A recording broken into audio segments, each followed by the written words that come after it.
This is why the LEGO Minecraft Sword Outpost is such a good set for LEGO 2023. Let's get started. So first up, let's just look at the Sword Outpost as a whole. The box design is really nice. It has all of the different things on. It's that new box design being the green. That's quite nice. It is quite a small box and, well, because it's quite a small set, it's not a very larger scale set. So we're not talking about something on the scale of the village here. We're talking about a great value set with some nice things for the amount of pieces that it has and the price that it costs. So yeah, on the box you have all of the set and everything as you'd expect.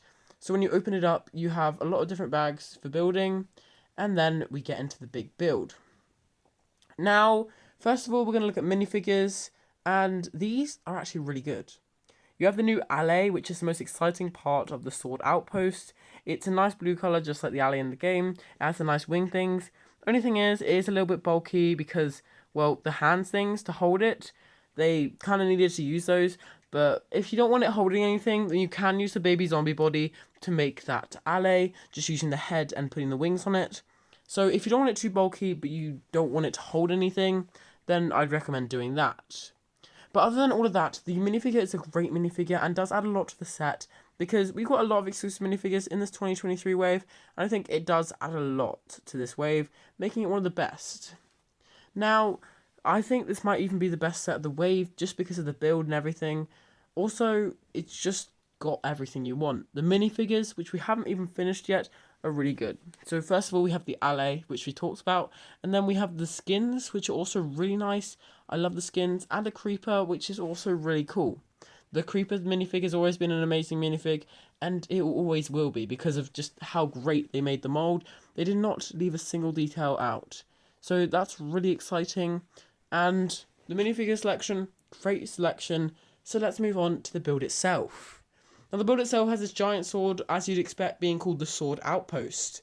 It's a diamond sword, of course, because that is one of the best swords, and it would look better than netherite because the netherite is really grey. So the nice blue vibrancy looks better for this set altogether.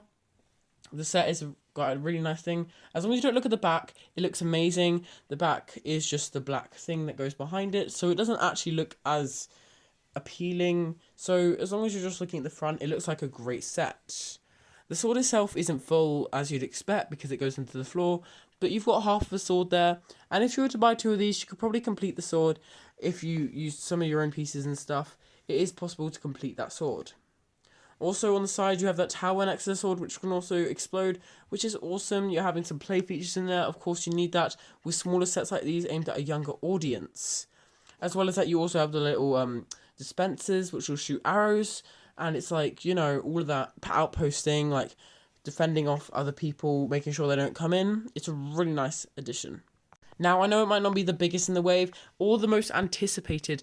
The Deep Dark Battle is probably the most anticipated one of this whole wave, and it did turn out really good. The set is great. I'm not saying that the Deep Dark isn't good. I'm just saying that this might even be better. Because the Deep Dark, yes, it's a nice set. I think it's a bit too small for what they were trying to get there, the Deep Dark. Plus, the minifigure for the Warden, it doesn't look the best. Now, the alley also has its problems, but I think it looks a bit better than the Warden does, just because the printing's done better, I think. But the Warden, just because that vibrant head, it just doesn't look the best. I did make a whole video on that. If you want to go do it, check it out there. So yeah, I think that they're both really close. Either one could be the best set of the wave. Although the Sword Outpost isn't the biggest, I think it might even be the best. Piece counts don't count all the time. You can have a huge set that isn't very good, and you can also have a small set that is amazing. I think it's just really good value, and with the amount of pieces it has, it just makes a really nice set. A good building experience, and a appealing looking set. You don't need a huge piece count for a set to be amazing. So that's why I think the Sword Outpost is such a great set. Really hope you enjoyed this video. You can subscribe up there. There's another video down there. I really hope you enjoyed. See you all next time.